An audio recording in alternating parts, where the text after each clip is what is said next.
እንግዲህ በመሰረቱ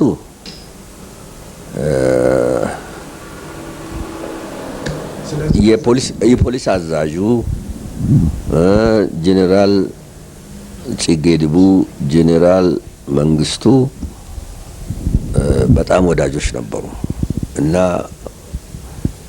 ንግግር ይኖራቸዋል ነው የሚባለው። አሁን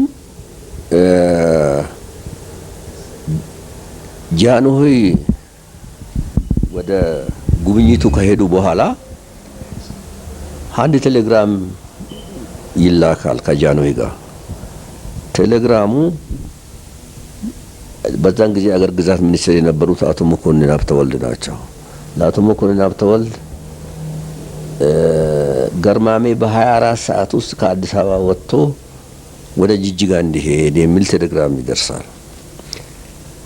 ያን ቴሌግራም የሚፈታው በኮድ ስለሆነ ወርቅነህ ነው። ለወርቅነህ ይቀርባል።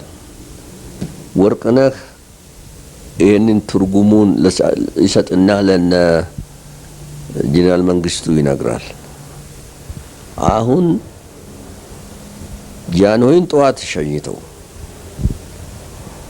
ከሄዱ በኋላ የጄኔራል ጽጌ ድቡ የባለቤቱ ወንድም ታምራት የሚባል እሱን ኢትዮጵያ አየር መንገድ ሳይኖም ውስጥ ነው የሚሰራው መሰለኝ። እሱን ለመሸኘት ይሁን ለማሳፈር ይሁን አውሮፕላን ማረፊያ ይሄዱና ገርማሜና ማነው ስሙ መንግስቱ ነዋይ ሲመለሱ መንገድ ላይ ገርማሜ እንዲህ ይላል አሉ። ጋሼ ይሄው እንግዲህ እኔ በ24 ሰዓት ከአዲስ አበባ እንዲወጣ ታዝዣለሁ ተነግሯል። ከዚህ በፊት ደግሞ ወርቅነህ ነግሮናል። እኔ ከጦር ሰራዊት ከክብር ዘበኛ አንተ ከክብር ዘበኛ ጄኔራል ጽጌንም ደግሞ ከፖሊስ እንዲነሱ ጃንሆይ ያቀዱ መሆኑን ሰምተናል። አሁን እንግዲህ እኔም ከዚህ ከተነሳው እኔም ከዚህ ከወጣው ጃንሆይ ሲመለሱ እናንተ የምትሻሩ ከሆነ ከቦታው መቼ ነው ኩዴታ የምናደርገው? ሊቀር አይደለም ያሰብነው ነገር። ታዲያ ምን እናድርግ? ዛሬ ማድረግ አለብን። እንዴት አድርገን ምንድነው? ማታ ለራት ይመጣል እኛ ጋር። ሁለተኛ አሁን እንትናን ፈልጌ ብቻ ማምጣትና በተለመደው ቦታችሁን ያዙ ማለት ነው። ጦሩ ለምዷል፣ ቦታውን ይዟል። ምንድነው ችግሩ ይለዋል አሉ። ጥሩ እንግዳው ሂድና አንተ ወርቅነህ ፈልግና ማታ ጄኔራል ጽጌ ይመጣል ይላል። በዚህ ስማሙና ወንድማማቾች ይገባሉ። ወርቅነህን ይፈልግና እሱም ወደ 1 ሰዓት ተኩል ነው እንደዚህ ይዞት ይመጣል። 1 ሰዓት 2 ሰዓት እንደዚህ ይዞት ሲመጣ ጄኔራል ጽጌ ደግሞ ለራት በተለመደው መሰረት ይመጣል አሉ። በኋላ እኔ እንግዲህ ያኔ ነው የሰማሁት። ጄኔራል ጽጌ 2 ሽጉጥ ይታጠቅ ነበር አሉ። ይህ ነበር አሉ። አንድ ትንሽ ኪሱ ውስጥ ያደርጋል፣ አንድ ደግሞ እዚህ ይታጠቃል። በኋላ እንግዲህ ፈርቶታልና እሱን ባክ ጋሼ ጽጌ ነው የሚለው። ጋሼ ጽጌ እንደው ዛሬ የሚለምንህን ነገር አድርግልኝ። እንዴ ምን ነው እኔ ወንድም የሚፈልገው ነፍሴንስ ቢሆን የምትፈልገውን አደርግልሃለሁ። እቺ ሽጉጥን ስጠኝ። ያው ብሎ አውልቆ ሰጠው። ያቺንም ማውቃትን ደግሞ ትንሿን ማምጣ ይልና ያቺንም ይወስዳል። ከዛ በኋላ እንግዲህ ዛሬ ኩዴታ ማድረግ አለብን። ምን ይዞ ጉዞ ጃንሆይ ለቅን ነው አሁን ኩዴታ የምናደርገው ብሎ ጄኔራል ጽጌ አልተስማማም ይባላል። እንግዲህ ወሬ እንደሰማው በኋላ አይ በግድም ያው ሲመለስ ደግሞ ያው ሁላችንም የምንነሳ ከሆነ ዛሬው ማድረግ አለብን አሁን ጦሩን በተለመደ ቦታውን ያዝ ማለት ነው።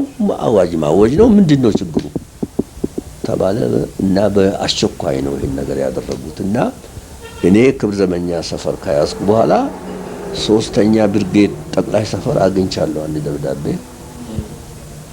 በተለመደው ቦታችሁን ያዙ ነው የሚለው። ሌላ እንደው የወጣ ትዕዛዝና ይሄንን ታጠቃለህ ይሄን ታደርጋለህ ይሄን ታደርጋለህ የሚባል ትዕዛዝ የተሰጠ ነገር አላየሁም። ስለዚህ የማይሆን መሆኑን ሲያውቁ እንግዲህ ያ በተለመደው ቦታውን የያዘው ጦር ከተያዘው ጦር ውስጥ 2 ሻለቃ ጦር ነው። አንዱ ቤተ መንግስት የሚጠብቅ አንድ ሻለቃ ጦር ብቻ ወደ ፈለጉበት መላክ የሚችሉት ነበርና ተፈራ ወለተንሳይ የሚታዘዝ እሱ ጦር እንግዲህ ወደ ክፍለ ጦር ለመያዝ እንደመጣ እዚህ 5ኛ ፖሊስ ጣቢያ አጠገብ በታች መሀንዲሶች ስላሉ እዛ ተኩስ ተነሳ። ግማሹ ጦር ይሄ ክብር ዘበኛ ለካ ያታለላችሁን ነው ጦር ሰራዊት ሸፍተዋል የምትሉ ብሎ ግማሹ ወደዛው ካዳ ይባላል እና የቀረውን ይዞ እዚህ ፖፑላሬ ሲደርስ ነው የማይሆን መሆኑን ሲያውቅ ወደ ማነው ስሙ ወደ አሮጌ አውሮፕላን ማረፊያ ወደዚህ መጣ ነው የሚባለው ተፈራ። ከዛ በኋላ እዚህ ፈጥኖ ደራሽ እና እንትና ከታደሰ ብሩ ነበሩ። ያኔ ነው እንግዲህ እዛ ነው የተያዘው እንትና ተፈራ እና በዚህ ምክንያት ካሸፈ እንግዲህ ጦሩ እኛን ለመያዝ አልቻለም። በማግስቱ ምን ሲያደርጉ ነው ተፈራ የተያዙት? በቃ ሲገቡ እዚህ ከዛ እንግዲህ አልተሳካም። ጦሩ ተበተነበት። ከዛ ደግሞ እዚህ አርሜ አቪዬሽን ነው መሰለኝ እዚህ ጋር እዛ ነው የተያዘው አሉ። ምን ሲዋጉ ነው ወይስ ለመያዝ እንደመጣ እዛ እና ፈጥኖ ደራሽም እዛ ስለነበሩ ያዙት። ተያዘ እሱ ተያዘ። ከዛ እንግዲህ እንዲሁ ተኩሱ እየቀዘቀዘም የአንዳንድ ቦታም ሲሰማ አደረ። በማግስቱ እንግዲህ ጦርን ሰብስቤ እኔ ተነስቼ ወደ ክብር ዘበኛ ጠቅላይ ሰፈር አሁን ታንክ አለኝ ጦርም አለኝ። አርብ ጠዋት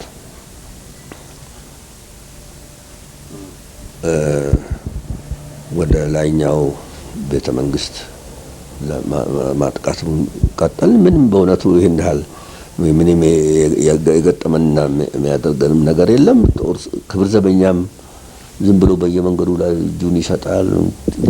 አንዳንድ ቦታም ተኩስ አለ። ከዛ በቃ እንግዲህ እዛ ቤተ መንግስቱ ስንገባ ነው ተኩስ የተከፈተ። ብዙ ሰው ሞተ። ይሄን ያህልም በዛን ያህል እንደው ከ150 ከሁለቱም ከ300 የበለጠ ሰው አልሞተም። እና ወደ 9 ሰዓት ላይ እኔ እንትን ሲገባ ገነተሉ ሲገባ ከኋላ በኩል አምልጦ እነሱ ሰዎቹ መኳንንቶቹ ገደሉና በኋላ በኩል አምልጦ ሄዱ። እዛ የተረፉትና አልጋውራሽን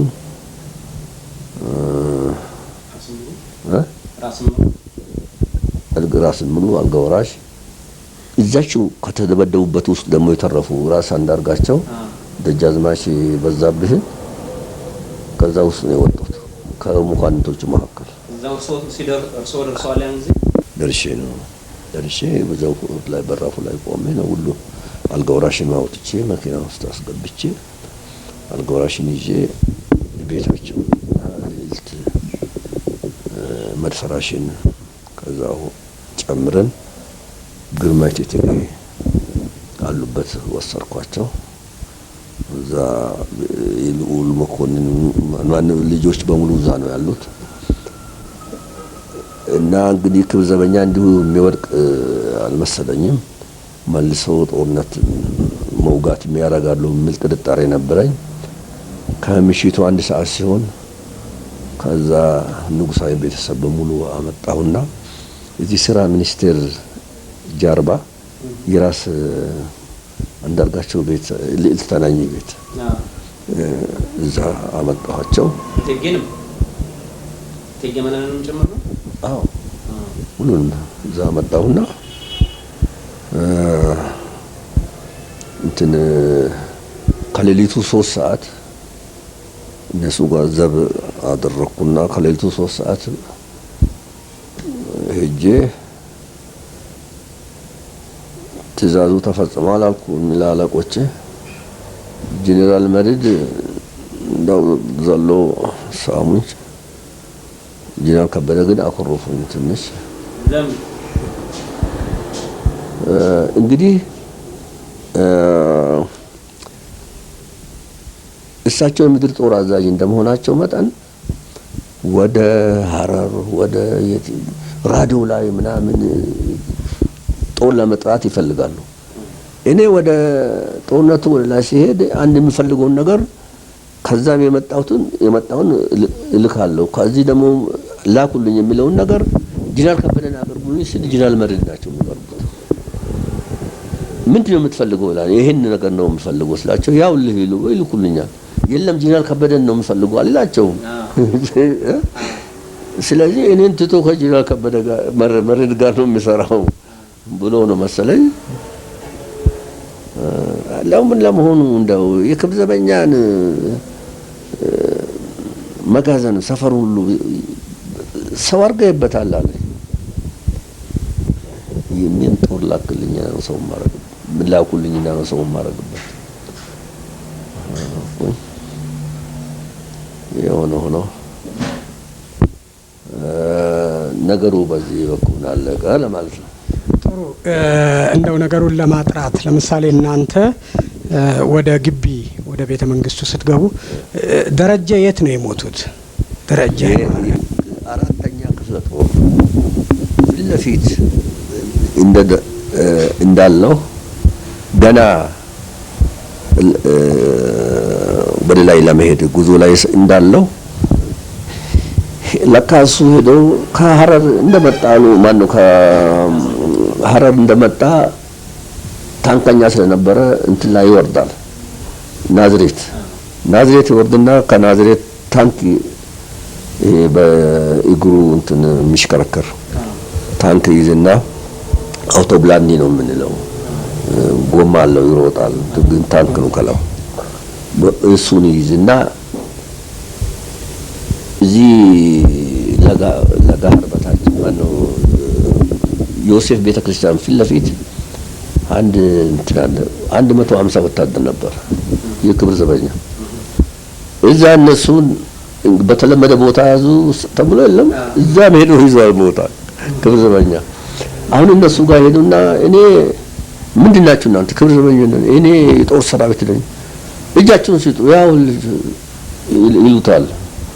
ባልሽ ቆዩኝ እዚህ እና ተመልሶ እንትና ጋር ይመጣል ነው ጄኔራል መርዕድ ጋር ያው ኮሎኔል ጃገማ ነው ጦሩ አዛዥ እሱ ጋር እና ሪፖርት አድርግሉታል።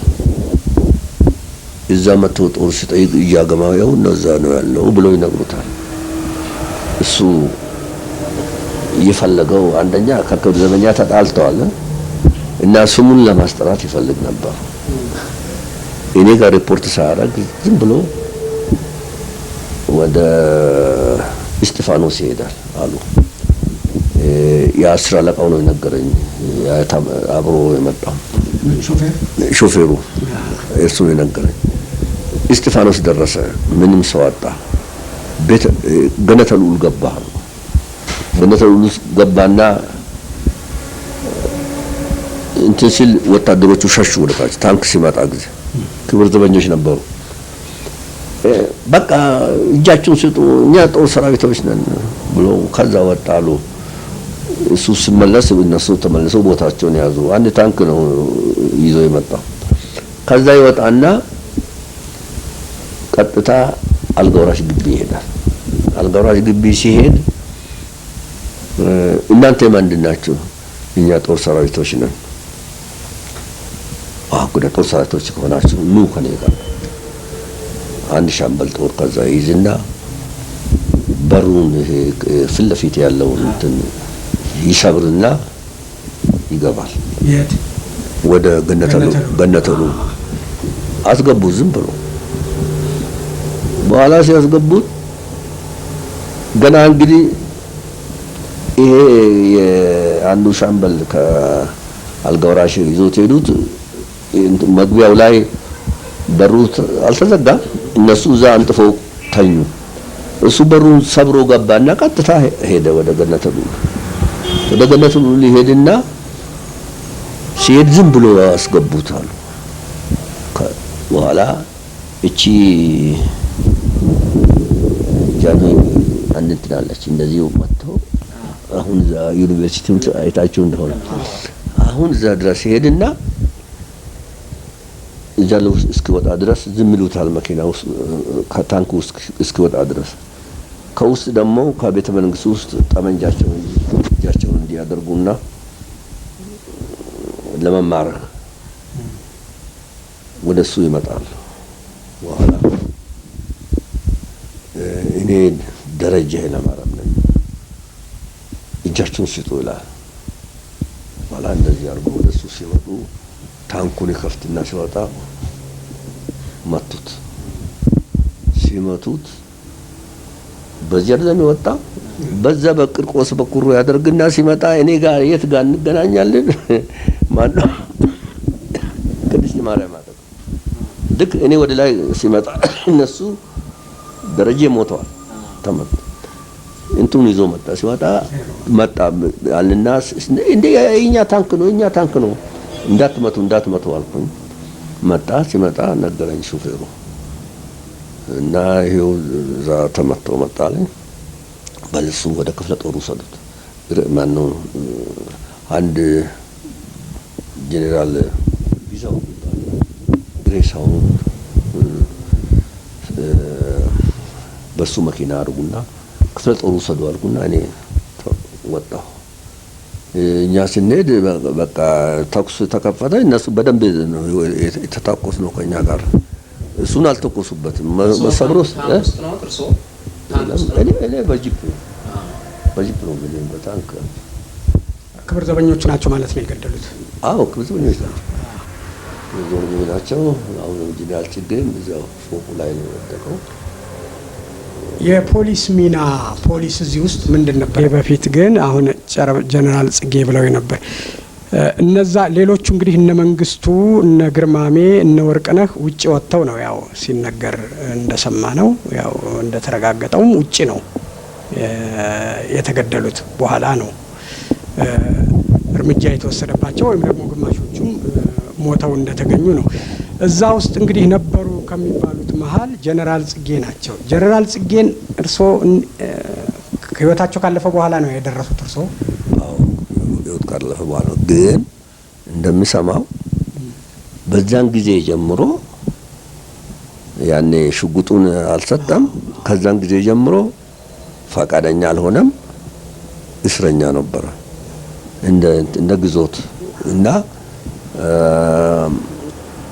በማግስቱም እዛ እንትኑ በሚጻፍበት ጊዜ እንደ እስር ነበረ እና እንደ ታደሰ ብሩን ሁሉ ጠርቶ ትእዛዝ ስጥ ተብሎ ይሰጥ ነበር አሉ።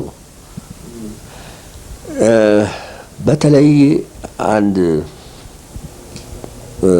ኮሎኔል አንጋጋው የሚባል ክብር ዘበኛ ነበር። አሁን በቀደም ነው የሞተው።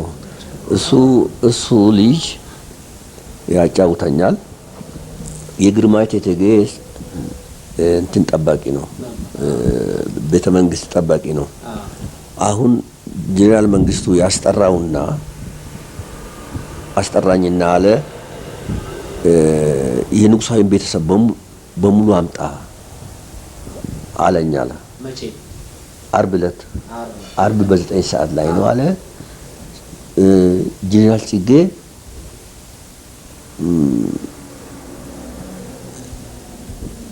እና እሱ አፉ እንትን ሆኗል፣ ደርቋል፣ ትንሽ እንትን አለ እና አምጣልኝ አለ። ጀነራል ጽጌ አሁንም ጠመንጃ አልነበረውም አለ። በኋላ እኔ ለምን ጌታዬ ለምንድን ነው ማመጣቸው? እንዳውም የልዑል መኮንን ልጆች እዚህ ያሉትን አሁን እዛ መውሰድ ፈልጋለሁ። የምትሰጠኝ ትእዛዝ መፈጸም እችላለሁ። ለምንድን ነው እዚህ የሚመጡት? በእኛ እጅ አይደለም ወይ እዛስ አልኩት አለ። ጥሩ ነው በቃ እነኚህ ልጆች ይዘህ ሄዳለኝ። የልዑል መኮንን ልጆች ይዤ ሄድኩ አለ። ገና እዛ ተመልሶ ከመግባቱ በፊት እኔ እንግዲህ ወደ ላይ በመምጣት ላይ ነው ያለሁት። ይሄን ጊዜ ያን እዛ ውስጥ ያሉት ክብር ዘበኞች ደግሞ እኛ ከጦር ሰራዊት ጋር ነን እና አንተን አናስገባህም ይሉታል። ከጦር ሰራዊት ጋር ሆነናል አንተ አትገባም ይሉታል። ኧረ እኔም ከእናንተ ጋር ነኝ አለ። አንጋጋው ተመልሶ የገባው ክብር ዘበኛን ካርቶ ነው እንግዲህ ተለውጠና ገባ። ወዳው እንዳሁን እንዳልኳችሁ ነው ደረስኩ። እኔም ደግሞ ልዕልት ተናኘ የአረ ክብር ዘበኞች ሊፈጁኝ ነው ብለው ለጀነራል ከበደ ገብሬ እንትን ሲደውሉ ጊዜ በዚህ በኦኪቶኪ እንድንገናኝ ያደረጉና ኮሎኔል ጃገማ ነው ይሄው እሱ አዛዡ እሱ ነው ወደ እዛ መጥቷልና እሱን ያነጋግሩት በዚህ ብሎ እንዲያነጋግሩኝ አድርጓል። ጀነራል ከበደ አነጋገሩኝ። እሳቸው የት ነበሩ? እሳቸው አንድ ጊዜ እዛው እቴጌ ያው ሲያነጋግሩኝ ጊዜ ይሄው ሊፈጁን ነው ወስዳቸው ጊዜ ይሄው አሁን ታንክ ልክሎታል አልኳቸውና ከአጠገቤ ካሉት ታንክ አንድ ታንክ ላኩላቸው። ታንኩን ገብቶ እዛው ቆየ እነሱ ጋር። እኔ ጨርሼ እንትን ስሄድ ሄድኩና እነሱንም ሰላም አልኳቸው። እሱ የሞተበት ቦታ አጥቃለ ነበር። ጠመንጃ ይዞ ነበር ማለት ነው። እንግዲህ እንደውም ብዙ ሰው የገደለ እሱ ነው የሚባለው እንትን ነው። እኔ አላየሁም። ግን ሬስ አስክሬናቸውን አይተዋል? አላየሁም። በኋላ ከዛ ሲመጣ ነው ከወረደ በኋላ ነው ያየው። ላይ የት ክፍል እንደወደቁ አላየሁትም። ማንኛው ክፍል ነበሩ? የለም ፎቅም አልወጣሁ እኔ። እንደውም እኔ እዛው ቁጭ ብዬ አልገወራሽም ወዲያው አምጧቸው ብዬ አመጣሁ እንጂ ውስጥ አልገባሁም። ያን እንትን ውስጥ ሆኖ እንትን ሲብለኝ እና ብርበራ አልሄድም እኔ አዛዥ እንደመሆነ መጣን እዛው በራፉ ላይ እንደቆምኩ አምጡ አልኩ። አልገወራሽን ራስ ምሩም መጡ። መኪና አስመጣው አስገባው። ተነስቼ በጂፔ እየተከተልኩ እሱማ እንትኑ አጥቶ ዚታችን ድረስ አምጥተዋል። ጥሎት ነበር አሉ እዚህ ቂርቆስ አጠገብ። አሁን በርሶ ስር ነው እንግዲህ ያለው። ከዚያ ሲጎተቱና ምኑ እንዴት ነው? በእዝ በጠቅላይ በእናንተ የታዘዘ ነው? በፍጹም እኔ ከዛ በኋላ ነው እንጂ እኔ የሞቱት ሰዎችንም ሆነ ያልገወራሹን ውስጥ አልገባሁም። መኪና ውስጥ ማን ነው በጂፕ ነው የርኩት ብያለሁ። ቆሜ እዛው ደጃፍ ላይ አልገወራሽን ማንቷል። መኪና አስመጣው እና አስገባው ተነስቼ ወጣሁ። ስለዚህ አሁን ወሬ ነው እንጂ ጀነራል ጽጌ የትም እንደተወደቀ የት እንደሆነ ማለት በኋላ ግን ከዛ አምጥቶ ክፍለ አራተኛ ክፍለ ጦር ቂርቆስ አምጥቶት ነበር። ማን ነው ይሄን የሚያደርገው? ወታደሩ ነው። አይ ትእዛዝ ሳያገኝ እንዴት ይላል? እንዴት ማለት ወታደሩ ብቻውን እንደዚህ ማድረግ ይችላል? በዚያን ጊዜ ያበቃውጡ ጊዜ እንደ ወታደር ቆጠራ ወታደር አይደለም። መኮንኖችም አሉ። ያ እንትን እና እንጂ እኔ ከዛ በኋላ እንትኑን አላየሁም። ይሄ የታህሳስ ጉዳይ አሁን በሚስጥር ተይዞ አሜሪካን ሀገር ሪፖርት ከዚህ በዛ ጊዜ ተደርጓል። እንዴት ይካሄድም እንደነበር መፈንቅለ መንግስቱ ሚስጥሩን አሁን እንግዲህ በአሜሪካ ሕግ ምንድነው ከ40 አመት በኋላ ከ50 አመት በኋላ እንዲህ አይነት ነገሮችን ይፋ ለህዝብ ይገልጻሉ። እና ግሪንፊልድ ነው የተባለ አንድ ጸሐፊ እንደውም ጀነራል ጽጌን የእለቱ ፊት አውራሪ ዋና እንደው ተዋናይ እነዛኞቹ ወጥተው በሚሄዱበት ጊዜ ውስጥ በመቅረት ትልቁን ሚና የተጫወተ ጀነራል ጽጌ ነው ብሎ አንድ አሜሪካዊ ትልቅ መጽሐፍ ጽፏል። ያን የሚያጣቅስም ታሪክ አሁን እየወጣ አደባባይ ይፋ እየሆነ ነው። ግን ግልጽ ያለ ነገር ይሄን ያህል የተገኘ ነገር የለም ለማለት ፈልጌ ነው። አዎ እንግዲህ እኔ በብዙ መልክ ሲሰማ እዛም ክብር ዘበኛ መስሪያ ቤት ፖሊሶቹንም ጠርቶ ትእዛዝ ስጥ ሲሉትም በሚያደርጉበት ጊዜ ሁሉ በዘብ እንደነበረ ነው ሰማሁት። እንግዲህ ፊቱንም እኮ እሱ ለምንድን ንግግር ሳይኖራቸው አይቀርም፣ ግን ሰክሰስፉል አይሆንም። ለምንድን ነው በችኮላ የምናደርገው ማለት መሰለኝ እንጂ በጠቅላላው እንትን ባይኖር ኖሮ እነሱም በአንድ ጊዜ ግባ ይሉታል ብዬ አልጠራጠርም። ሰራዊቱስ ፖሊስ ሰራዊት አልነበረም ኩዴታው ውስጥ? ወደ ክብር ዘበኛ ወይስ ወደ ጦር ሰራዊት ወዴት ነበር ፖሊስ? የትም አልነበረም። እዚህ ወዲያው ፈጥሮ ደራሽ እንትና ነበረ ታደሰ ብሩ እኛ ጋር መጣ። ተኛ ከነ ጀነራል መረደ ጋርም ተነጋገረ። እነሱ አይደለም እንደ ተፈራን የያዙት እኮ እንትን ላይ እና ፖሊስ ጋር አብረው አልነበረም። ከእነሱ ጋር አብረው አልነበረም። ስለዚህ ታደሰ ለብቻቸው ፈጥኖን ይዘው አመራር ወደ ጦር ሰራዊት ነበር። አዎ ስለዚህ እንግዲህ ጀነራል ጽጌም ቀጥታ ትእዛዝ ካልሰጠ ፖሊስ እንዴት አድርጎ እዛ ሊመጣ ይችላል? ሸዋስ ራሱ የሸዋ ፖሊስ ያን ጊዜ ሸዋ የሚባለው እዚሁ አዲስ አበባ ነበረ። የራሱን ድጋፍ አልሰጠም። አንድ ቦታ ላይ ሳይ እንደዛ አይነት አረ እኔም በፍጹም የለም። እሺ አሁን ምን ይመስለዎታል ታዲያ በእርስዎ ግምት? አንድ አዛዥ አለ ለምሳሌ ጀነራል መንግስቱ ችለዋል ሊያስተባብሩ፣ ቢያንስ ክብር ዘበኛን በተወሰነ ሰዓት አንቀሳቀሱ። እርስዎ ያኔ ኮሎኔል ጃጋማ በስራቸው ያለውን ሊያዙ ቻሉ። ጀነራል መረድ አስተባበሩ ሁሉም። ጀነራል ጽጌ ግን የፖሊስ አዛዥ ሆነው ምንም ነገር አልተጠቀሙም በፖሊሱ ኃይል። ስለምን ይመስለዎታል? ይሄ ፖሊስ ወይም ፈጥኖ ደራሽ ስላልፈለገ ነው ወይም እሳቸው የማስተባበር ችሎታ የላቸው? እኔ እንደሚመስለኝ ነገሩ በችኮላ ስለሆነ ደሞም የግርማዊ ንጉሠ ነገሥት አለመኖር ለኩዴታው ምን ጥቅም ይኖረዋል የሚል ሀሳብ ይመስለኛል። ጀነራል ጽጌ ፊት ንግግርን ቢኖረው ብስማማ በዛን ጊዜ እንትን ያደረገው በዚህ ምክንያት ትእዛዝ አልሰጠም።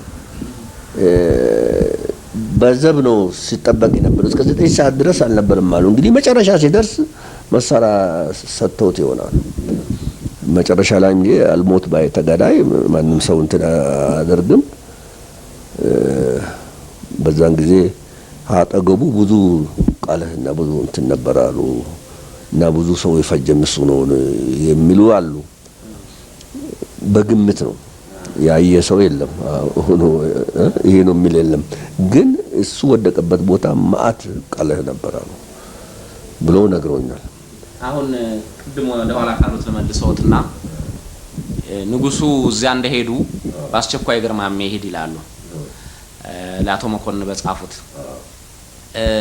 እንዲህ አይነት ነገሮችን ምናልባት ደርሰውበት ነው ይሄንን ያሉት? ምናልባት የኩዴታውን ፍንጭ አግኝተው ይሆን? ያሉማ በደንብ ያውቁታል። ለምሳሌ ቅድም አንድ ፎቶግራፍ አሳየኋችሁ። ጀነራል ወልደ ዮሐንስ ተክሉ የጀነራል ወልደ ዮሐንስ ተክሉ ባለቤት ደህና መረጃ የሚሰጡ ናቸው። ለጃ ነው ይባላል። ስለዚህ ጀነራል መኮንን ደነቀ ናቸው የነገሩኝ።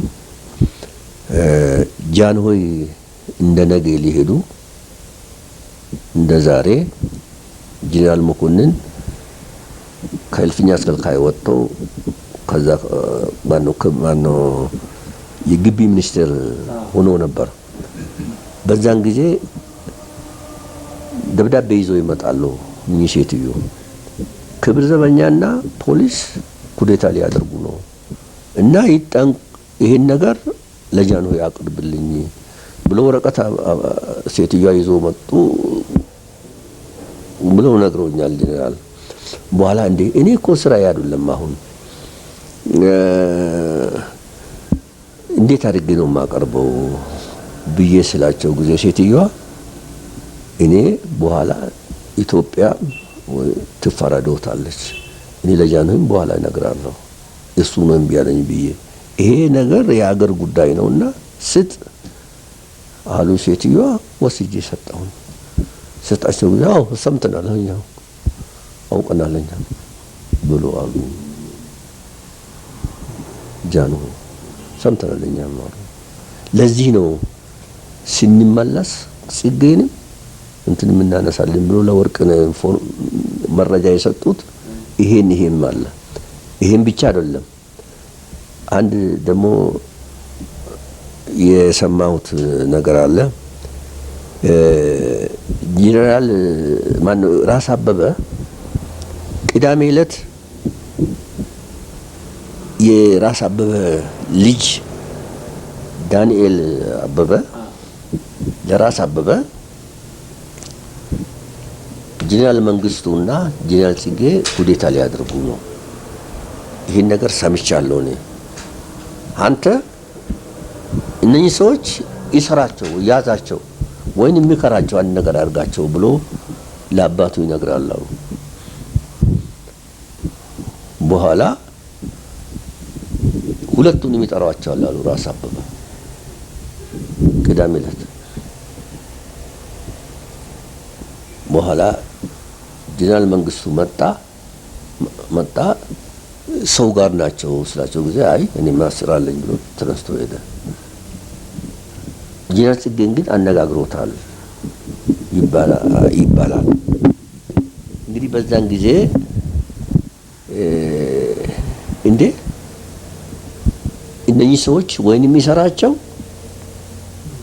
ወይንም ማን ነገር አድርጋቸው አለበለዚያ እነኚህ ሰዎች ኩዴታ ማድረጋቸው ነው ብሎ ለአባቱ ሲናገር ወይንም አንተ እንግዳውስ ትተሄድ ወለ ይሄንን ቦታ እነሱ ሰኞ ማክሰኞ ኩዴታ ያደርጋሉ ስላቸው ጊዜ እኔ አሁን ጃንሆይ በሌሉበት ሄዱበት ጊዜ እኔንስ መቼ ታማኝኩና ፖሊስና ክብር ዘበኛ አዛዦችን ለማሰር እስከዚህ መቼ የታመንኩና ነው አይ እኔ አላደርገውም ብሎ እምቢ አሉ።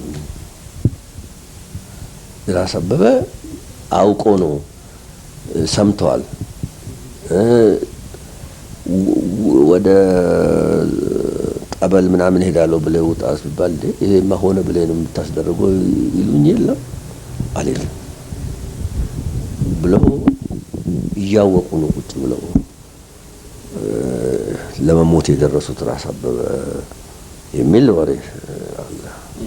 ስለዚህ ጃንሆይ ደህና አድርጎ አውቀዋል ኩዴታ እንደሚያደርጉ። ግን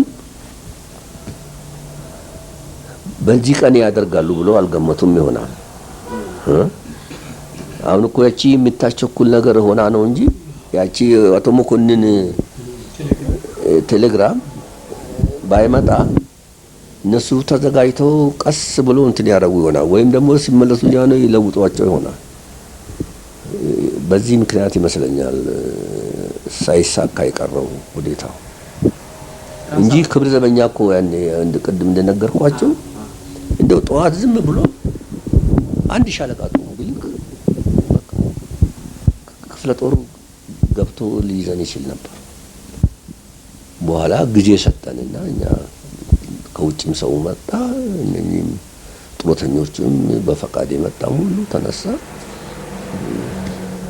ደግሞ 2 ሻለቃ ጦር ነው በእጁ ያለው ሌላውን በተለመደ ቦታ ብሎ በትኖታል። እና ያ 2 ሻለቃ አንዱ እዛ ቤተ መንግስት ውስጥ ያሉትን እስረኞች የሚጠብቅ እና ራሳቸውን የሚጠብቅ ነው። 1 ሻለቃ ጦር ነው እንግዲህ የቀረው። ያንን ሻለቃ ጦር ይዞ መጣ ተፈራ። እሱ መንገድ ላይ ተሰናከለና ተያዘ። እሱ ማለት ነው ክብር ዘበኛ እንትን የወደቀው በዚህ ይመስለኛል በእኔ አስተሳሰብ። ጀነራል ጽጌ ጋር እሱ በግል ትውውቅ ነበራችሁ? በጣም ወዳጅ ነበር። እዛ በጣም ነው የምንታወቀው። ግን መጨረሻ ጊዜ ተቀያይመናል። ምክንያቱም የስፖርት ነገር እንደምታውቁት ስፖርት እኔ የጦር ሰራዊቱን አራተኛ ክፍለ ጦር ሰራዊቱን እኔ አራተኛ ክፍለ ጦር እንኳን ከዛ በኋላ ነው የንኩት። ያን ጊዜ የጦር ሰራዊቱን እንትን በማደርግበት ጊዜ መዘጋጃ ቤት አንድ ጥሩ ቦክሰኛ ተፈጥሮ ነበር የፖሊስ። አሁን መዘጋጃ ቤት ተሰብስበን እዛ ጎን ለጎን እና ጂና ጽጌ ተቀምጠናል። ያ ከዚህ ሰውዬ ጋር የሚገጥመው ሰውዬ በእውነቱ እኛ አስበን አይደለም። ደግሞ አንድ ፖሊስ ቢያሸንፍ ጦር ሰራዊቱ በሙሉ ተሸነፈ ማለት አይደለም። ያ ሰውዬ ታሟል አሉ። ሲጠራ ታሞ የለም ቀርቷል አሉ። ምን ነው ጃገማ አታመጣው ኖራል ሆደ ብላችሁ ነው ፈሪዎች አሉ። ምን ነው ለአንድ ሰው ብቻ እኮ ተብሎ አይሸነፍም ጦር ሰራዊት። እንዴት እንደዚህ ትናገራለህ? እናንተ ፈሪዎች ነው ወይ ፈሪ አንተ ነህ አልኩት። በኋላ እንደውም እንዲህ ሽጉጡን ነካካ። ከዛን ጊዜ ተለያየን። ሳንነጋገር ነው ይሄ ኩዴታ የመጣው። አንድ ቀን ጋና አምባሲ ተጋበዝን። ለካ እንግዲህ ዋናው ወዳጅ ነበሩ ከጽጌ ጋር ማነው ከመንግስቱ ጋር።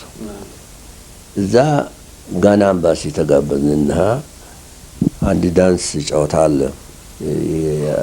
እጅ ለእጅ ተያይዞ የሚዞር ነገር አለ እና እኔና ጽጌ ስንደርስ ጊዜ እጃችን ሰበሰቡት። ተኮራርፈናል። በኋላ መንግስቱ አየ። ምን ነው አለ። በኋላ መጣና ምንድነው ጋሼ ጽጌ ከጃገማ ጋር አይደረግም አንነጋገርም ብሎታል መሰለኝ። አይደረግም ከጃገማ ጋር ብሎ ለማሳረቅ ፈለገና ሌላ ቀን እናደርጋለን ብሎ ሄደ። ያጋጣሚ ጊዜ ከዛ በኋላ አልተገናኘንም። ሳንነጋገር ነው እንጂ በጣም ወዳጅ ነበር በእውነቱ በጣም። እንዴት ነበር ባህሪያቸው ታዲያ ሲያውቋቸው ሰዎች? በዛ ጊዜ ተግባቢነት አላቸው? ቁጡ ናቸው ወይስ እንደዚህ ምንድነው? እኔ በእውነቱ ጽጌ በጣም ጥሩ ሰው ነው። በጣም ደግሞ ወዳጅ ነው። በኦሮምኛም ስለምንነጋገር ከኔ ጋር በጣም እንግባባ ነበር። ጥሩ ሰው ነበር። ደግሞ የሚፈልገውን ነገር አስረድቶ ማስፈጸም ይችል ነበር እና በጦር ሰራዊቱም ውስጥ ጥሩ ሆኖ ነው እዛ የደረሰው። ከዛም ፖሊስ ከገባ በኋላ ደግሞ እንደ ጦር ሰራዊት እኮ አደረገው። ፖሊስ የፖሊስ ተግባር ሳይሆን ወታደር እኮ እንትን ነበር። ፖሊስ ተለውጦ ነበር። ልክ የጦር ሰራዊት እንትን ነው እንደሱ ነበር ያደረገው። በጣም ትጉ ሰው ነበር። በጣም ጎበዝ ሰው ነው። ተደማጭነት ነበራቸው በንጉሱ? አዎ እንዴ ያስረዳል፣ ይቀበሉታል። ጃኖም በጣም እንትን ያደርጉት ነበር። ከጀነራል መንግስቱ ጋር ግን ያላቸውስ ጓደኝነት ከጀነራል መንግስቱ ጋር እና ጀነራል ጽጌ በጣም ወዳጆች ነበሩ። በጣም ጋሼ ነው የሚለው መንግስቱ በጣም ወዳጆች ነበሩ። አሁን እንግዲህ እርስዎ በሽርቅ አንድ ሰሞን ጥሩ ወዳጅነት በነበረዎች ጊዜ ከጀነራል ጽጌ ጋር ግብዣም ላይ ይገናኛሉ። እንግዲህ ቤተ መንግስት ግብዣ አለ፣ እንዳሉት ኤምባሲ ግብዣ አለ።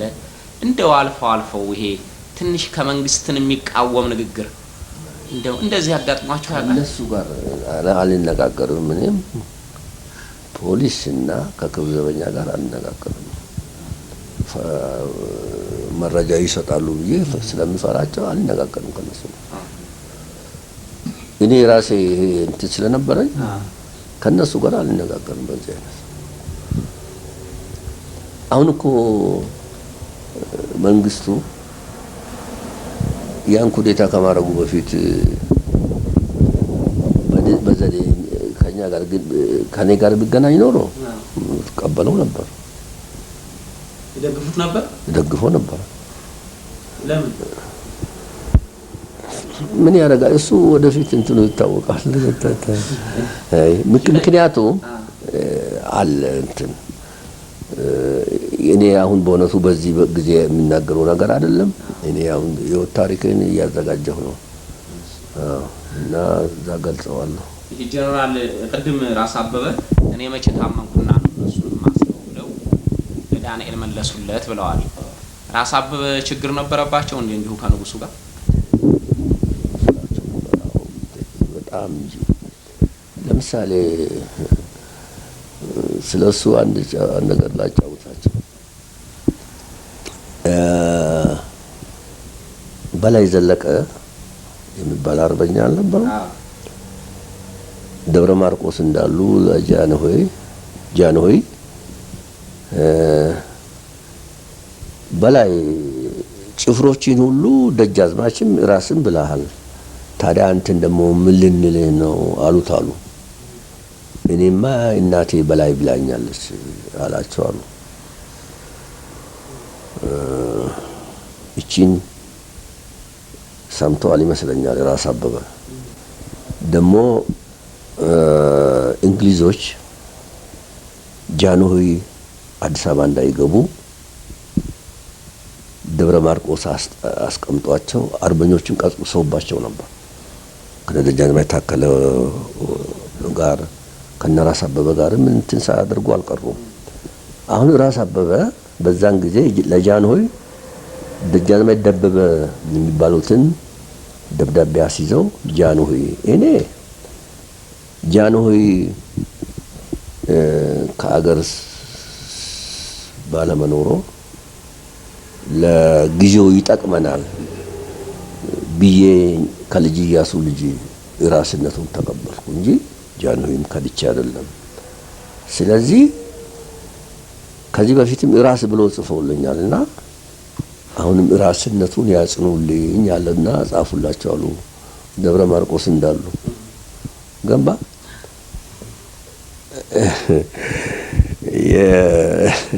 የአንበሳ ልመና ጋማ ይዞን እንደሚባለው አጽንተንልሃል አሏቸው። አለዛ አስገቧቸው ማለት ነበር ማለት ነው። እንግዲህ በዛን ጊዜ ራስ አበበ ከባንዳ ከራሳቸው አርበኛ ጋር 100,000 የሚሆኑ ወታደር ነበራቸው እና እንዲህ ያለ ነገር አለ እና ራስ አበበን ይፈሯቸዋል በጣም። ጃንሆይም እርግጥ ነው ለዚህ ነው እኔስ መቼ ታማኝ ሆንኩና ያሏቸው ለልጁ። አሁን ያን ጊዜ ክብር ዘበኛም ቢዙ ማን አገባና ብሎ እሳቸው ደግሞ አንድ ነገር ያደርጉኝ ይሆናል ብለው ነው እንጂ ያወቁ ነው እየተፈራሩ ነው የኖሩት እሳቸው። ይሄ ነው እናንተ የራሳችሁ የመረጃ ክፍል አለ ሰራዊቱ እንዴት ምንም እንቅስቃሴው ሳይደርስበት ቀረስ የመረጃው እኔ እንግዲህ መድረሱን ማይኮ ደርሶ ለጃንሆይ አይደለም እንደሚነገረው። እሳቸው ደርሷቸው ብሎ ሲሄዱ ጦር ሰራዊቱ ምን ያደርጋል ቢደርሰውስ? አይ እነ ጀነራል መረድ ማለት ነው የእንትና በአቶ መኮንን ሀብተወልድ በኩል ነው የተገኘው መረጃው ስለሚባል ነው። ጃንሆይ የደረሳቸው በሲቪሉ መረጃ ክፍል በኩል ነው በእነ ጀነራል ነው በአቶ መኮንን ሀብተወልድ። ይሄ ግን እነ ጀነራል መረድ ለምሳሌ ያን ዕለት እንዳሉት እንደውም የነቁት ወይዘሮ ቆንጂት ስለደወሉላቸው ነው ሁኔታውን የሚያወቁት። ከበደ ገብሬንም የቀሰቀሷቸው ጀነራል መረድ ናቸው እንጂ በራሳቸው የመረጃው ክፍል በሰጠው ጥቆም አሁን እርሶም እንደሚሉት እርሶም ልከውበት ነው የሚደርሱት። በቺፍ ኦፍ ስታፍ ደረጃ የሚታወቅ ነገር አልነበረም እና ነው ወይስ ዝም ብሎ ይሄ ነገር ስለሚሸፈን ነው? በዛን በጠቅላላው ኩዴታ ያደርጋል የሚል ጥርጣሬ መኖሩ የታወቀ ነው። ግን በዛን ቀን ያደርጋሉ ብሎ ያሰበው ሰው የለም። ይሄ እኮ ነው ምክንያቱም ድንገት ነው የተደረገው ይሄ ነገር። ይሄም በዛች በቴሌግራሙ ምክንያት ነው።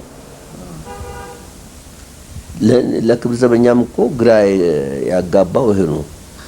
እንዳ አስቦበት ቢመጣ ኖሮ ሊሳካ ይችል ይሆናል፣ ወይንም ሌላው ሰው የሚካፈል ያገኝ ይሆናል። ስለዚህ ድንገት ስላደረጉ ከሸፈባቸው። ይሄ ነው። እሺ እናንተ ድል ካረጋችሁ በኋላ ዝርፊያ ቅሚያ ክብር ዘበኛ ላይ እንደዚህ ነበረ? ኧረ በፍጹም እኔ እንዳውም በዛን ጊዜ ብዙ መኮንኖች እኔ በእውነት በጣም ያሰብኩት ይሄን 25 ዓመት አደርጅተው እዚህ ያደረሱት ጦር በአንድ ጊዜ ሲወድቅ የሀገሪቱ ጉዳት ነው ብዬ ምን አደረኩኝ? ስፖርተኞቹን፣ ሙዚቀኞቹን፣ መሐንዲሶቹን፣ ፈረሰኞቹን እነኚህ ሁሉ ሰብስቤ ከእስር ቤት እያወጣው የታሰሩትን ጠመንጃ ካላመጣ ስሉ ጊዜ ከመጋዘን እያወጣው የክብር ዘበኛ መሳሪያ እየሰጠው ቆጥሮ ያስረከበኝ ሰው የለም።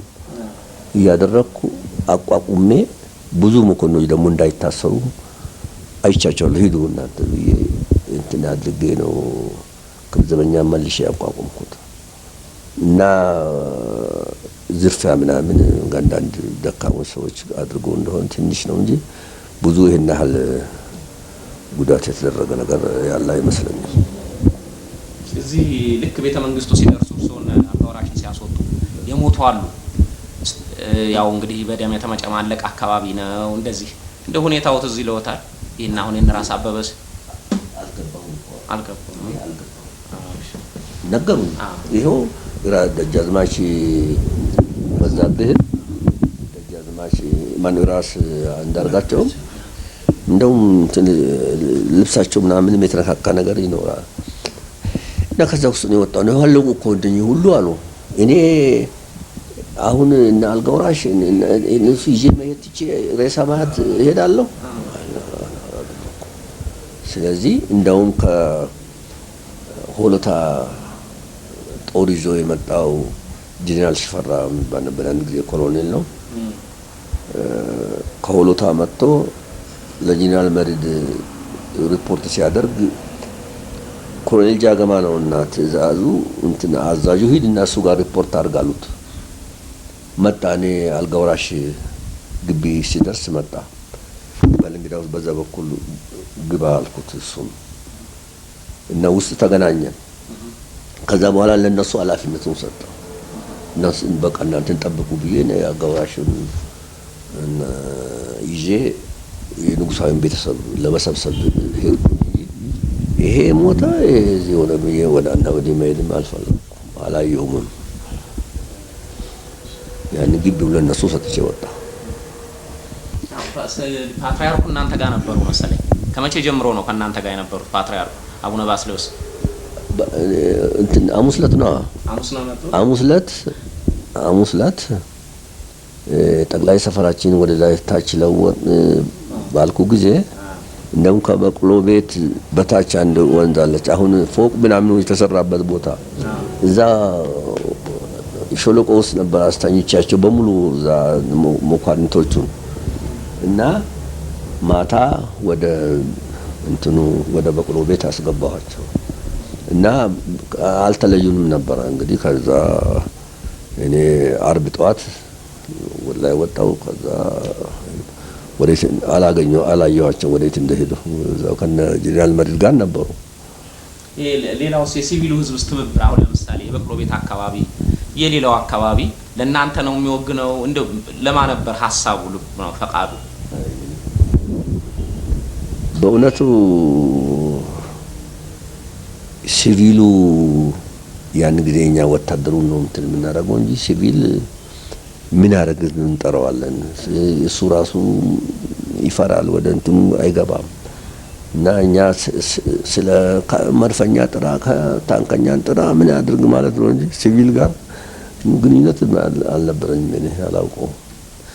ያንነት እንደው ለማጠቃለልም ሆነ ልብሶን የእርሶ ምንድን ነበር? የእናንተ ያዛዦቹን ለብሳችሁ ነበር? የጦር ልብስ ነበር የለበሳችሁት?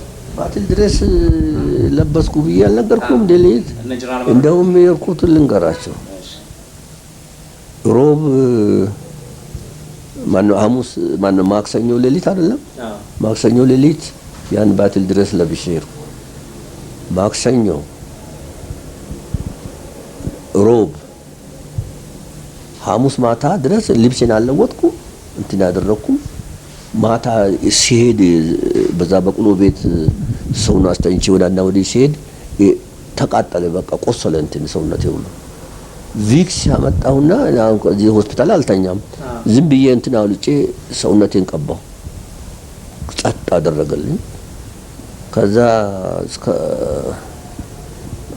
አርብ ማታ ነው ቤቴ ገብቼ ልብሴን አውጥቼ እንትን ያደረገው። ልብሴን አልለወጥኩም እንጂ የሚያቃጥል ቀንም ሌሊትም ሱፍ ነው አለ። አሁን ልብሱ እሱን ነው የለበስኩት። እና ጀነራል መረድም እሱን አይነት ነው?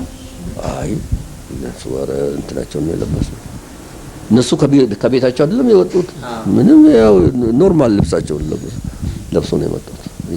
ያው የወታደር ልብስ ለብሶ ነው የመጡት እንጂ ባሲል ድረስ አልለበሱ። እነሱማ ቁጭ ብለው አዘዙን።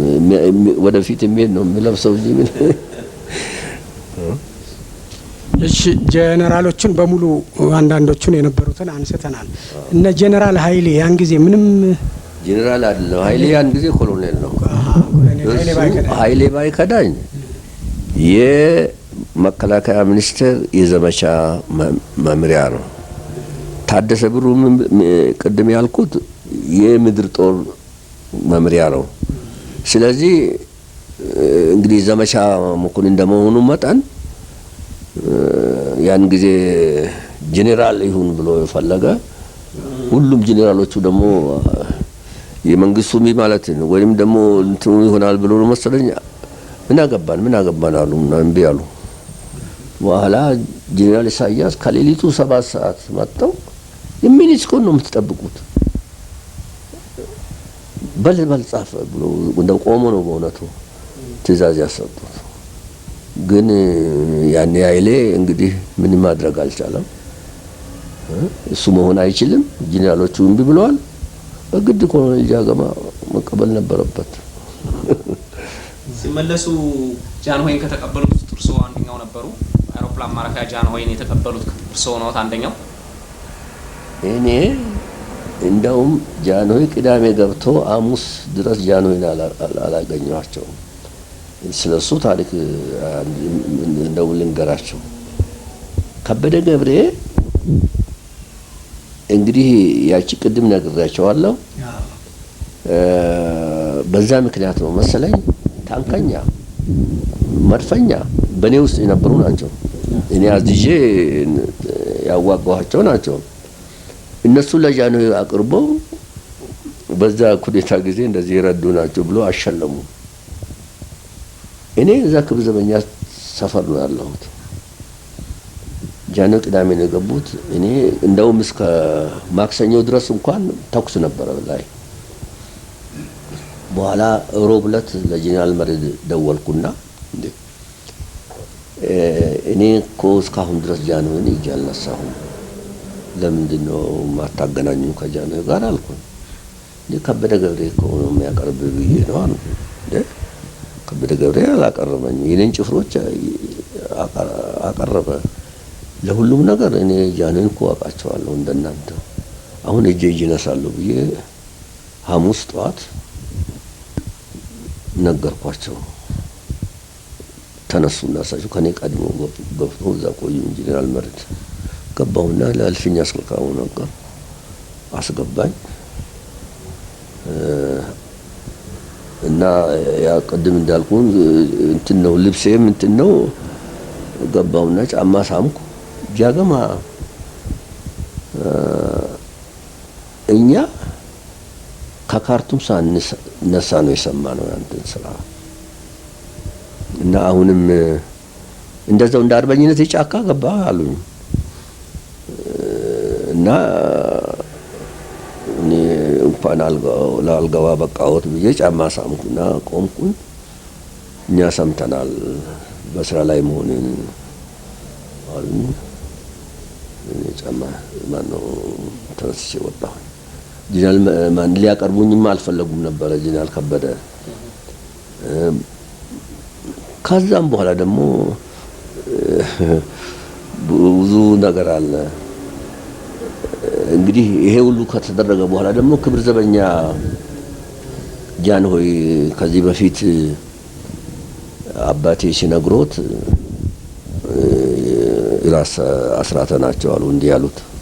አባቴ ቢነግሮት ራስ ካሳ እምቢ ብሎ እኔ በቸው ጋላ ክብር ዘበኛ አዛዥ አድርገው ጀነራል ሙሉጌታን ነው በስንት መከራ ከቤተ መንግስቱ አስወጣን። አሁን ደግሞ ይሄን የቄስ ልጅ ዋስትና የሌለውን የቄስ ልጅ አድርገው ይሄው ይሄን ያሰው ፈጀ። ተንግዲህ ወዳ ጨዋ ሰው የጨዋ ልጅ ተፈልጎ ክብር ዘበኛ መሆን አለበት አሏቸው አሉ። በዚህ መሰረት እኔ እዛው ክብር ዘበኛ እንዳያስኩ እዛው ሳስጠብቅ በሶስት ወር በኋላ ጀነራል ደበበ ኃይለማርያም የሚባል በአርበኝነትም በሙያም በልጠዋል። እሱን የክብር ዘበኛ አዛዥ ያደረጉት እኔ እዛው ያለሁ። ልክ እሱ በ6 ሰዓት ተሾመ። እኔ በ8 ሰዓት ሄጄ ከጦር ሰራዊቱ ውጪ ነኝ ብዬ ወጣሁ። ከበደ ገብሬ በነበረ ጊዜ ነው ምድር ጦር አዛዥ። ጦሩ ካልፈለገ ይተዋል ተውኩ። 3 ወር ደሞዜን ብቻ መጥተው ይከፍሉኛል። ቁጭ እንዳልኩ ይሄ 800 ወታደር አንዴ አድማ አድርጎ አልገቡ። በዛን ጊዜ ለካ ጦሩ ጀነራል ከበደ ገብሬ ይውረድ፣ ኮሎኔል ጃጋማን ሾሙልን የሚል እንትን አድማ ኖሯል። አሁን ጦሩ ይገባና አልወጣም ይላል ከግቢ። ጀነራል ወልደ ስላሴና ጀነራል ዋቅጅራ ይላካሉ። ሲሄዱ ጊዜ 800 ወታደር እንግዲህ በ3 አሰልፎ ረጅም ነው። እነሱ ወደፊት ሲመጡ ቀኝ ኋላ ዙር ይላል። አንድ ያምቦ ልጅ ነው። እነሱ ደግሞ ሲመጡ ቀኝ ኋላ ዙር ይላል። ጦሩ ወደ ኋላ መልሳል። እንዲህ ሲጫወትባቸው ጊዜ ምን ይሻላል ተባለ። ጀነራል በለጠም ተፈለገ፣ ጠፍ መጣ መሰለኝ። በኋላ ጃገማ ይፈለግ ተባለ። እኔ ከረምቦላ ጫወታለሁ እዛ ክበብ 3 ወር ስራ ፈትቻለሁ። ተጠራሁና መጣሁ። ሲመጣ ያንን ወደዛ የሚያዞሩን ወታደር 50 አለቃ ነው። ምንድነው አንተ የምትሰራው አልኩት። አይ አንተና ጀነራል ወልደ ስላሴን እናነጋግራለን፣ ጀነራል ዋቅጅራ ግን ከዚህ ሂዱ አንፈልጋቸውም አለ። በኋላ ለጀነራል ወልደ ስላሴ ጀነራል ዋቅጅራ ሂዱና እኛ እናነጋግር አልኩት። እንዴት አድርጌ እሳቸውን ሂዱ ይላቸዋለሁ አለ። በልንግዳው ሳብሬ ዙር አልኩና ወጥቼ ቆምኩኝ። አሁንም ወደ ቀኝ ኋላ ዙር አለ። አንድ ጊዜ ደረሰ ተመለሰና እስቲ ጀነራል እርሶ ሂዱ እኔና ጃገማ እንሞክራለን። እሳቸው ሲሄዱ ጦሩ በደንብ ተሰልፎ ጠበቀ፣ አነጋገረ። እኛ ለፍተን ብለን ክብር ዘበኛ እንደዚህ እስኪ ደርስ ድረስ ያበለጸጉ እሳቸው ናቸው። አሁን ያንን ሁሉ አክሽፈናል። ስለዚህ እኛ ደሞዛችን እንዲጨመርልን ለጃንሆይ ቤት ልንል ነው የቀረብነው። ጃንሆይን ጥሩልን አሉ። እሺ በሉ ቁጭ በሉና ጃንሆይን እንጠይቃለናል። ጃንሆይን ሰው ስንልክ ጊዜ እሺ ይመጣሉ አሉ። ያው ችሎታቸውን ጨረሱና 7 ሰዓት ሲሆን መጡ። ሲመጡ ገና ንግግር ሲጀምሩ አዎ ስለ ደሞዛቸው የሚገባ ነው ለኛ መድረሳቸው፣ ስለ አስተዳደር የሚያገባቸው ነገር የለም አሉ። ገና በአስተዳደር በኩል ደግሞ ስሉ አቁም አሉ። ሰምተዋል ካሳቸው እሳቸው ገቡ። ጦሩን ከዛ ወጣንና ሄድን እኛ። በሁለተኛው በሶስተኛው ቀን ደሞዝ ጨመሩ ጃንሆይም። ከ3 ወር በኋላ ከበደ ገብሬ ጃገማ ስራ አልፈልግም ብሎ ወጥተዋል ይሏቸዋል። ለምን ክብሬ ተነካ? ለምን ክብሩ ተነካ?